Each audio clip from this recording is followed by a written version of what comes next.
Hello, my wonderful and beautiful friends. Welcome back to our malicious compliance session, where everyone follows orders to the letter, no matter what. And in today's episode, we have a classroom story that made me want to scream, Mrs. P, did you really bring this on yourself?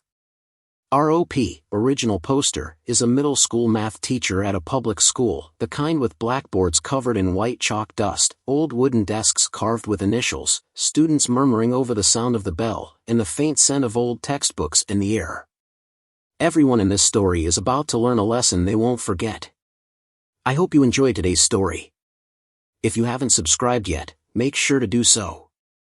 And as always, you can send in or link your own posts to this email right here. Now, let's dive in. Story 1, first up, we're heading to our /malicious compliance, where following the rules to the letter can sometimes deliver a satisfying punch to the system. This time, OP shares a classroom drama that made me want to shout, Mrs. P, you did this to yourself. OP is a middle school math teacher at a public school, the kind with blackboards covered in white chalk dust, old wooden desks filled with scribbles, the sound of students murmuring mixed with the ringing of the school bell, and the scent of old textbooks lingering in the air. OP writes, I've been teaching here for 5 years and love seeing my students actually understand the material. But sometimes, the administration makes me want to retire early. The main character of this drama? Mrs. P, the school principal. OP describes her as around 50 years old, always wearing a faded gray suit, round granny-style glasses, clutching a red pen like a weapon, and speaking in a sharp voice that could make students tremble. OP continues. Mrs. P is obsessed with test scores. Every staff meeting, all she talks about is school rankings and exam performance. She doesn't care if the kids actually learn anything beyond the test. OP wanted to teach practical applications of math, helping students understand how to use it in real life. But one day, Mrs. P issued an order that OP turned into an absolute masterclass in malicious compliance, a move that had me laughing and clapping at the same time. This is a story about a blackboard, formulas, and a costly lesson. Are you ready? Buckle up, because Mrs. P is about to walk straight into her own trap, and OP is about to make you laugh out loud. The drama kicks off at an end-of-term teachers' meeting held in a cramped faculty lounge with a ceiling fan creaking overhead. OP recalls.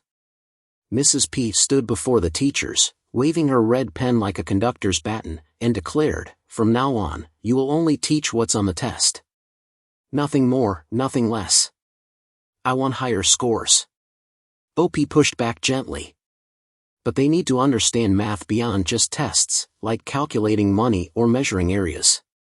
They can't just memorize equations for exams. Mrs. P cut OP off, her voice rising. I don't care about that. Just teach the test. High scores are all that matter, our school must be number 1 in the district. OP writes. I sat there, watching her tap her pen on the desk like a warning, and thought, all right, lady. If that's how you want to play, let's do this. Me? I wanted to yell, Mrs. P, are you seriously turning these kids into copy-paste machines? The drama escalates when OP meticulously follows Mrs. P's order in the most extreme way possible. OP writes. The next week, I walked into class with a list of test topics from Mrs. P, 20 algebra formulas, 10 quadratic equation exercises. Nothing more. The students asked, Sir, what's this formula used for? OP answered coldly. Not on the test, so you don't need to know. OP writes. I stood at the board, mechanically reciting, x equals negative b plus or minus square root of delta over 2a. The kids copied it down, but one boy, Nam, the class troublemaker, yawned and said, Sir, this is boring. I shrugged, if you're bored, just sleep. As long as you pass the test, that's all that matters. The classroom lost interest. Some kids dozed off. One even doodled superheroes in his notebook instead of writing formulas. I was thinking, OP, you're making the kids miserable, but technically, you're not breaking the rules. Genius. But OP didn't stop there. They took malicious compliance to the extreme, exposing just how ridiculous the policy was. I removed all engaging lessons, no teaching how to calculate bank interest, no real-world applications like how math helps engineers build bridges. Just pure memorization of 20 formulas. When it was time for a practice test, OP copied the real exam questions word for word, no creativity, no variations, just repetition. The kids finished in 15 minutes. The average score? September 2nd, 10. Mrs. P was ecstatic, waving the results at the next staff meeting. See? My method works. OP's class is leading the school. But then OP adds. The students, however, were confused. One asked me, "Sir, I got 10 out of 10, but I still don't understand math." I said, "Ask the principal. I just followed the rules." Me? I was laughing. "Mrs. P, your high scores just made your students dumber. What exactly are you proud of?" And then came the fallout. At the next parent-teacher conference, the complaints rolled in. One mother, Ms. Hoa, stood up. "Why can my child ace a test but still miscalculate grocery bills?" Another father, Mr. Hung, added. "My son says math is boring now, it's just copying formulas." OP shrugged and said, "I only taught what was on the test, just as the principal ordered." Parents turned on Mrs. P. Ms. Hoa yelled. "Did this school turn my child into a copying machine?" Mrs. P stammered. "No, what I meant was..." OP interrupted, deadpan. "You told us to only teach the test." "I followed your instructions exactly." The conference erupted into chaos. Parents yelled. One dad even slammed the table. "Fire this principal." And me?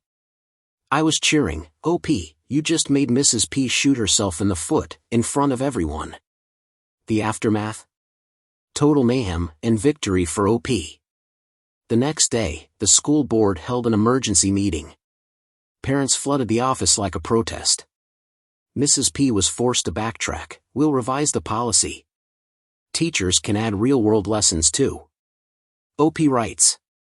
Mrs. P got roasted by parents, while I got praised for my creative compliance, which felt more like a backhanded compliment. After that, I resumed my usual lessons. Nam, the troublemaker, even said, "Sir, your math stories are way better than just copying formulas." Other teachers nicknamed OP the test destroyer. Mrs. P, meanwhile, started avoiding eye contact with OP at meetings. Me? I was applauding. "OP, you just taught the entire school a lesson, without even using chalk. Absolute legend. What do you think? Was OP brilliant or was Mrs. P just unlucky? Ever seen a teacher pull off malicious compliance like this? And that, my friends, was a legendary case of malicious compliance, where a principal demanded test-focused teaching and got exactly what she asked for, with disastrous results. Are you on Team OP or Team Mrs. P? Have any wild school stories to share? Drop them in the comments, I'm curious. Story 2, next up, we have a story from r/malicious compliance, a place where following instructions to the letter sometimes turns you into someone else's worst nightmare. This time, OP shares a shopping drama that had me screaming inside, and, you totally brought this upon yourself with that attitude. OP was just a regular customer walking into a Jockey store, the kind with neatly folded clothes on shelves, bright white lighting, a faint whiff of cologne, and employees in uniforms standing behind the counter with forced smiles. OP writes, "I came in to buy some new underwear, but I didn't expect to become the pettiest legend this store has ever seen." The main antagonist? N, a sales associate, described by OP as around 25, hair tied up high, a sparkly name tag, a shrill voice, and an attitude like every customer owed her money. OP recounts, "All I wanted was a few simple pairs of underwear, but N turned my shopping trip into a battle, so I decided to play her game, my way." This is a story of arrogance, pettiness, and malicious compliance so hilarious it had me in tears. Are you ready? Brace yourself, OP is about to give N a lesson she'll never forget. The chaos started on a busy Saturday afternoon at the Jockey store. OP narrates, I walked in and saw a sale, 3 cotton underwear for $10, perfect. I grabbed 3 pairs, headed to the checkout, and there was N, standing there with her arms crossed, looking at me like I was a thief. OP asked, can you wrap these up for me? N sneered, wrap them yourself, I'm not your servant. OP continues, I was stunned. I looked at her smug face and thought, alright, if that's how you want to play it, I'll oblige. At this point, I wanted to scream, N, why are you making things harder for yourself? Then came OP's masterful act of petty revenge. OP writes, I nodded. Oh, wrap them myself? Sure. I went back to the shelf, picked up 10 more pairs, blue, red, purple, then returned to the counter and laid them all out in front of N. OP continues, I began folding them, slowly. First into quarters, then into eighths, smoothing each one out like I was ironing it, taking a full 5 minutes per pair. N started turning red. Why are you taking so long? She snapped.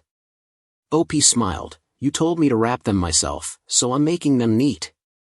The line behind OP got longer. A woman grumbled, hurry up. OP turned to her, I have to wrap them myself, store policy, apparently. N huffed, fine, give them here, I'll do it. At this point, I was thinking, OP, you are petty and ruthless, I love it. But OP wasn't done. They decided to up the pettiness to legendary levels. I handed her 13 pairs but said, wait, I'm not sure if I want all of them. Can you check which ones are size S and which are M? N had to unfold each one to check the tags, her face growing darker with each pair.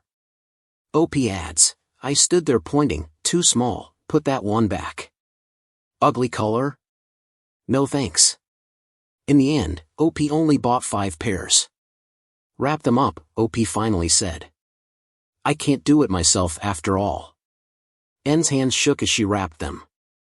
The customers behind OP started grumbling, why is this taking so long?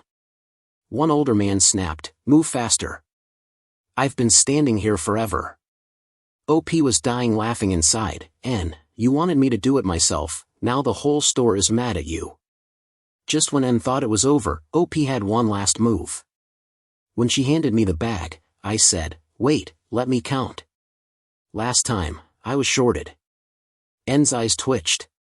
She ripped open the bag and counted them one by one in front of OP, voice shrill, 5. You happy now? OP nodded. Yep. Thanks. Then, they pulled out a handful of coins and slowly counted out the payment in loose change. N's face turned tomato red as she counted each coin while the crowd behind OP groaned. The store manager, Q, finally stepped in, what's going on here? N pointed at OP, they're doing this on purpose. OP shrugged, she told me to wrap them myself, I'm just following instructions. At this point, I lost it, OP, you elevated pettiness to an art form. The best part? OP got a discount.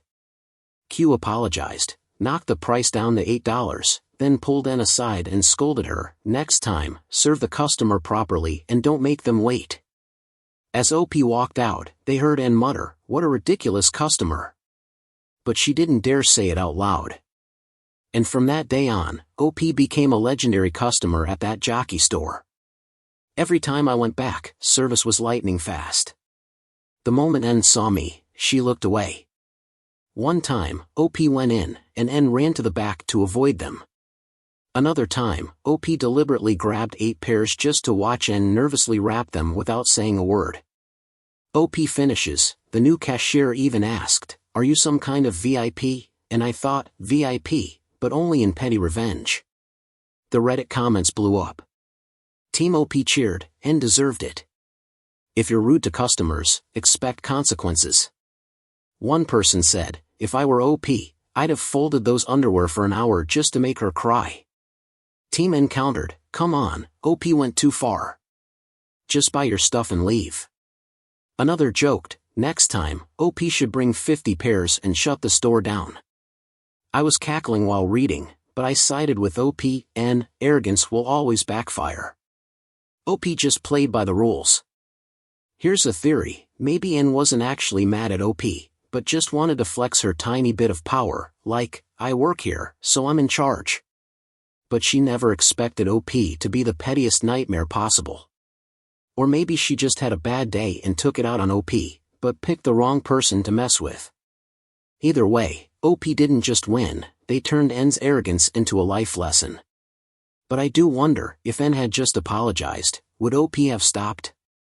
Or would they still have counted those coins one by one for maximum effect? A few weeks later, OP went back. As soon as N saw me, she ran to the back and sent another employee out.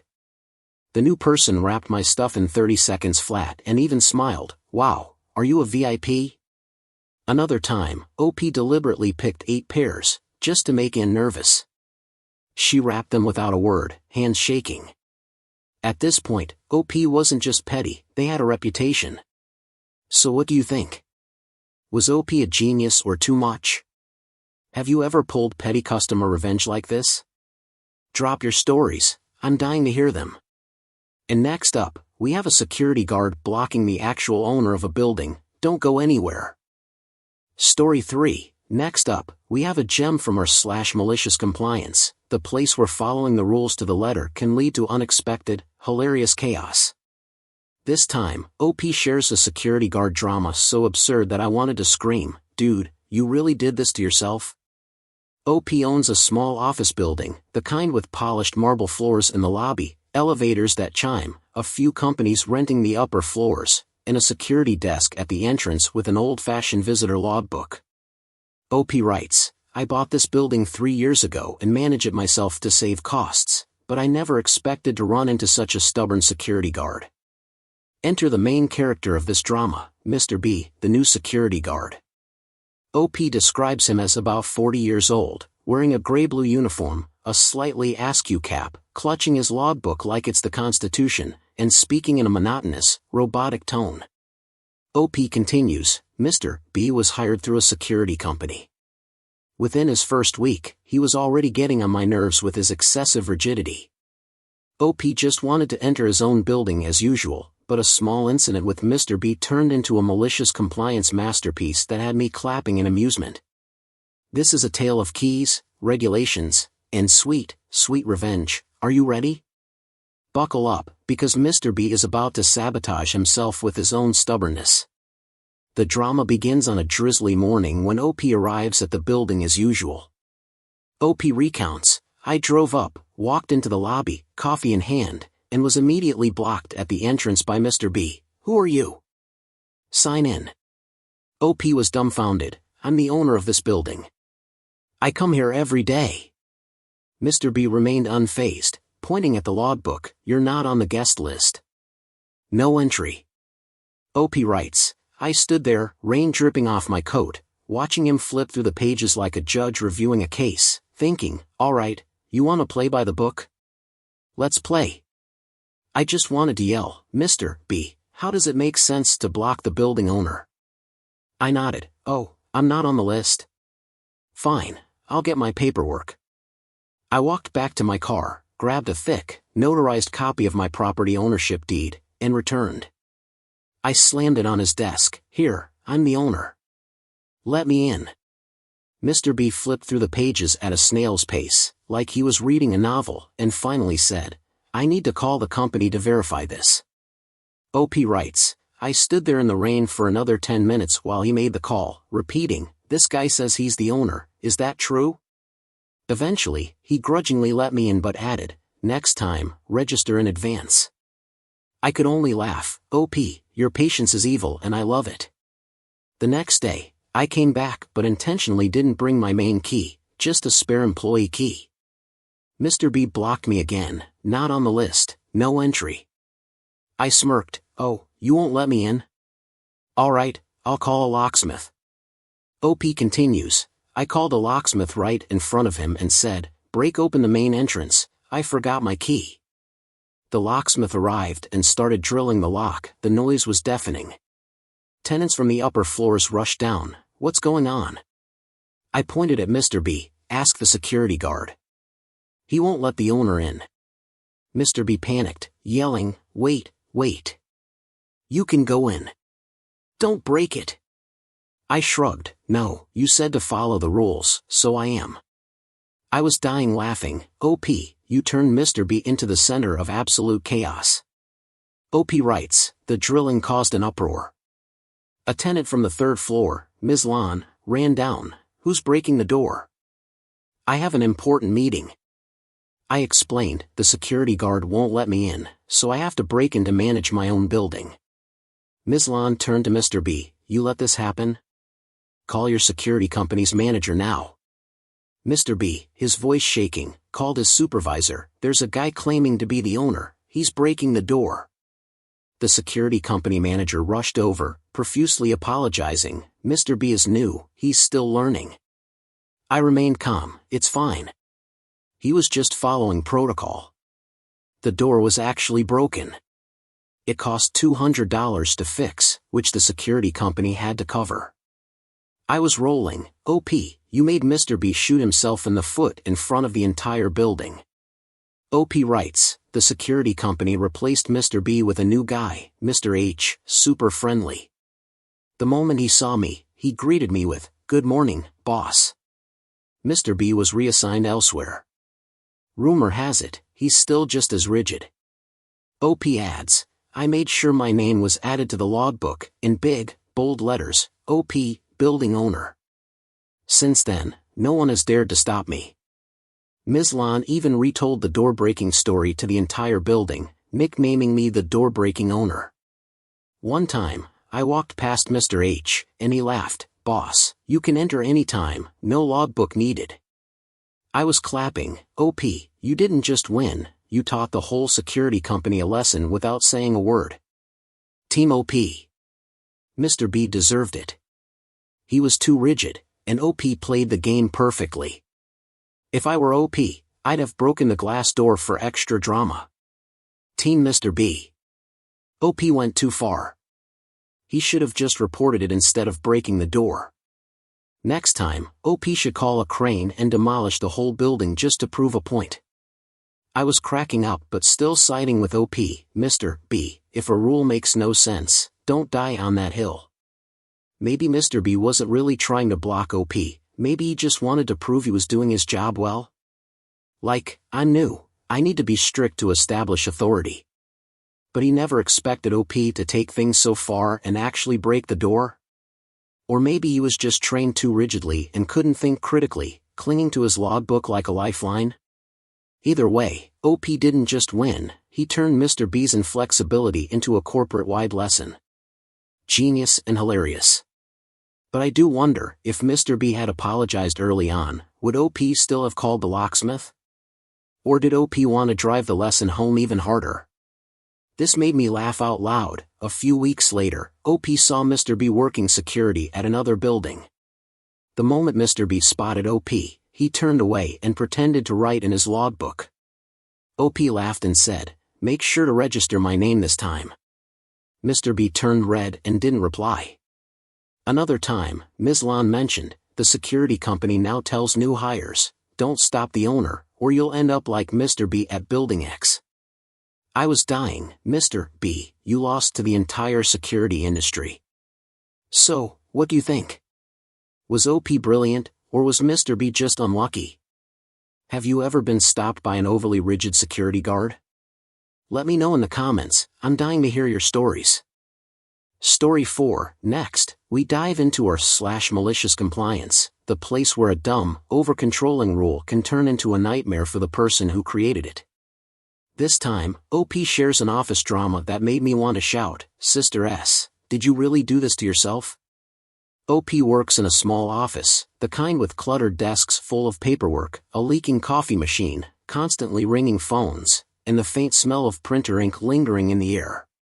OP writes, I've been here for 2 years, the job is fine, colleagues are fun, we often have lunch together over sandwiches, until the new boss arrived and turned everything into a military camp.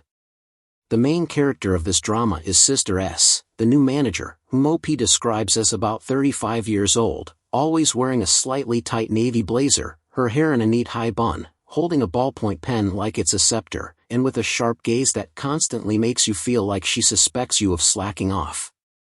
OP continues, In her first week, she laid down a series of rules, from limiting lunch breaks to 15 minutes to requiring emails to follow a strict template, as if we were robots, not people. OP and their coworkers just wanted to do their jobs in peace. But one day, a new rule from Sister S paved the way for some hilarious malicious compliance that made me both laugh and clap. This is a story about a sign-in sheet, chaos, and sweet revenge. Are you ready?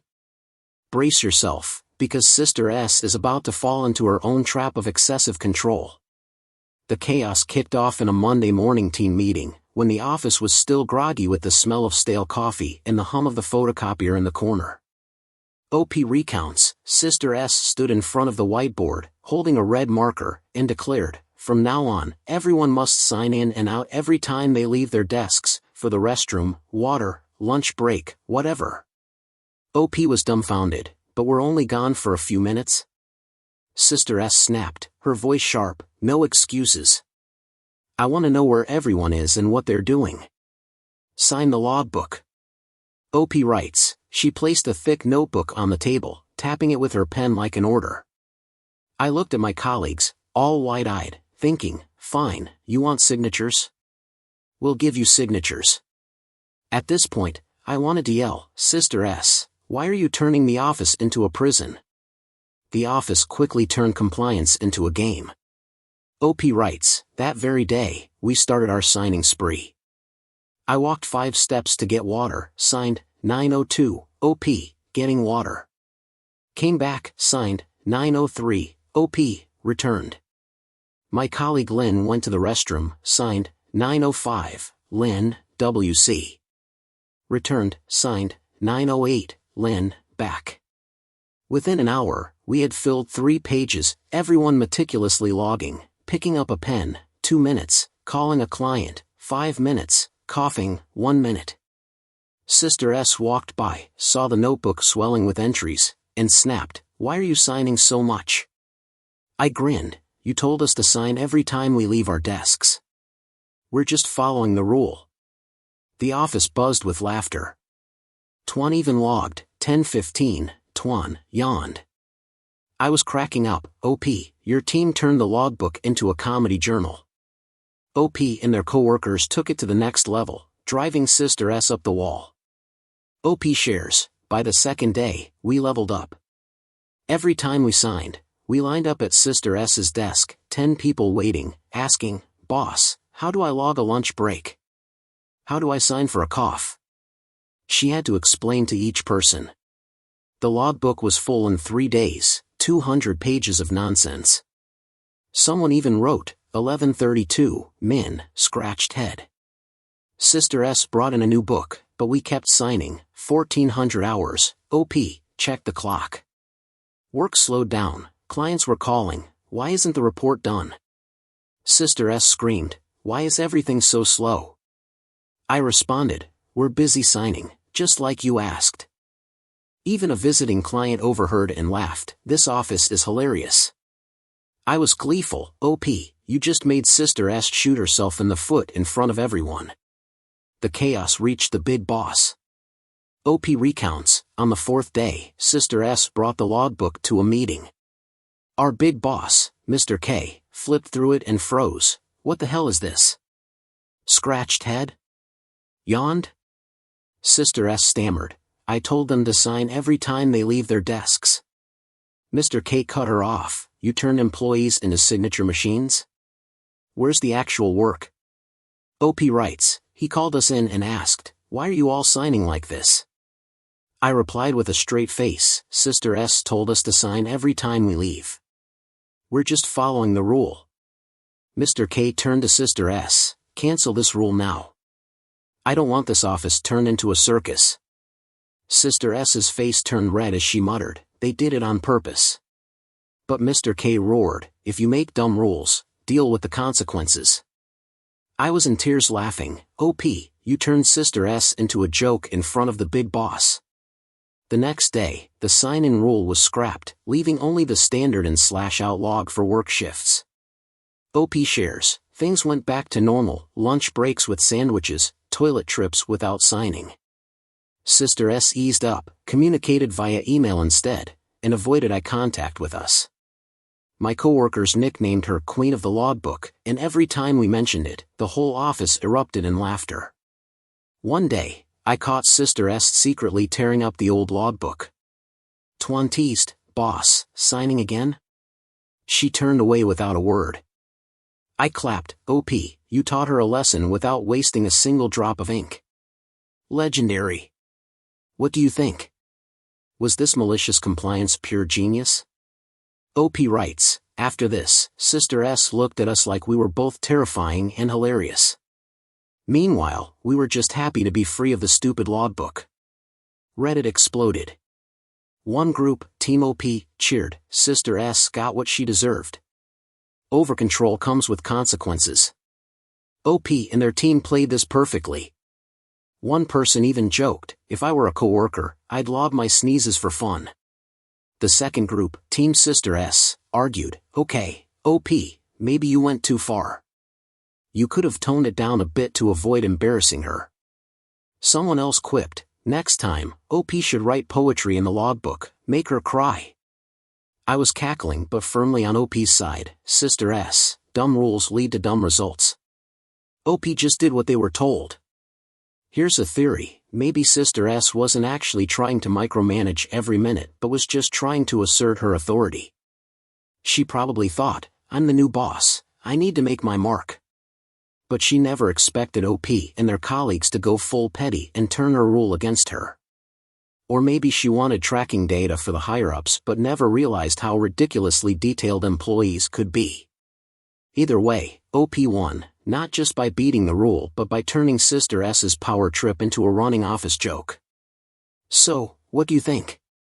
Is OP a genius or was Sister S just unlucky?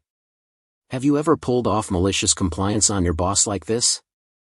Story 5. Finally, we arrive at our /malicious compliance, a place where a single demand can boomerang right back at the person yelling it, and this time, OP shares a retail drama that made me want to shout, "Mr. K, did you really bring this on yourself with that loud mouth?" OP is an employee at a home goods store, the kind of place where shelves are stacked with frying pans, pots, and blenders. The air carries a faint scent of new plastic, and the background noise is a mix of customer complaints and cash registers going ting-ting. OP writes, "I've worked here for over a year. The job is decent, most customers are nice, except for a few who think they're royalty. The main character in this drama is Mr. K, an irate customer, described by OP as about 50 years old, wearing a faded polo shirt, with graying, unkempt hair, a voice as loud as a public announcement speaker, and an attitude like the world owes him everything."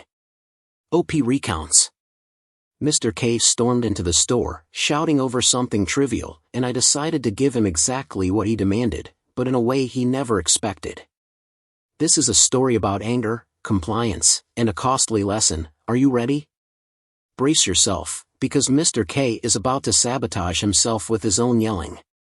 The chaos began on a busy Saturday afternoon at the store. OP recalls, "I was restocking shelves with shiny stainless steel frying pans when Mr. K barged in, clutching an old blender, his face flushed red, and bellowed, 'Who sold me this piece of junk? Get someone out here now.' OP approached him. 'Sir, how can I help you?' Mr. K roared back. 'This blender broke after a week. I want the manager, not some kid like you.' OP writes, "I stood there, watching him wave the blender around like a weapon, and thought, all right, you want the manager? You got it. Meanwhile, I just wanted to shout, 'Mr. K, calm down before you give yourself a headache.'" OP continued, "I nodded and said, 'Sure, I'll call the manager.' Knowing full well that the manager, Ms. H, was on her lunch break, OP radioed in. 'Ms. H, a customer is demanding to see you.' Ms. H replied, 'I'm eating. Tell them to wait.' OP turned back to Mr. K and smiled. 'The manager is busy. You'll need to wait.' Mr. K slammed his fist on the counter. 'I won't wait. Call her now.'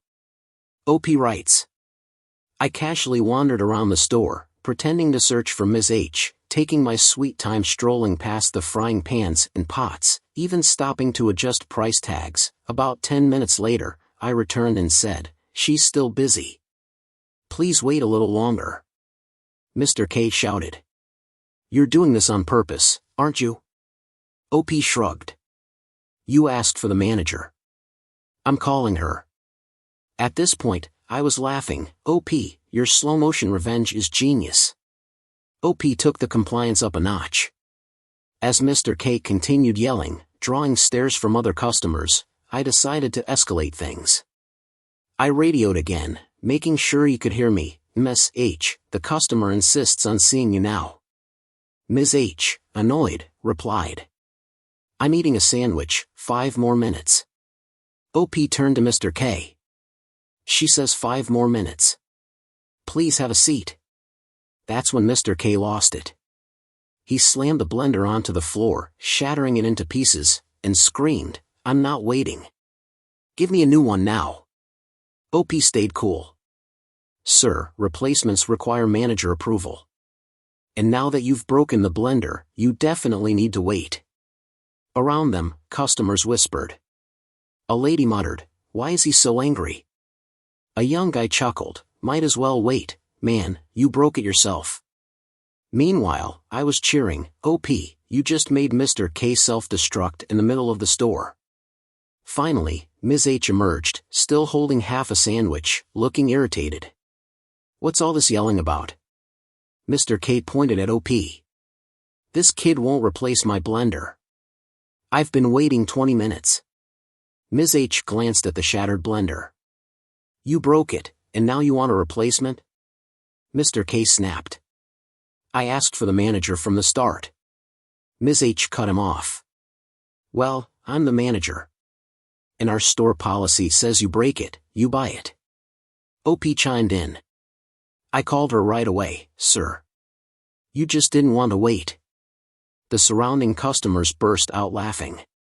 One old man smirked. "All that yelling for nothing?" Ms. H, rolling her eyes, muttered, "Next time, don't call me for idiots like this." I was dying of laughter. "OP, you turned Mr. K into a public embarrassment." Mr. K grumbled a few curses under his breath, grabbed his broken blender, and stormed out, without getting anything in return. Ms. H told OP, "Next time, just let them wait. No need to run around." OP writes, "From that day on, I became the expert at handling angry customers.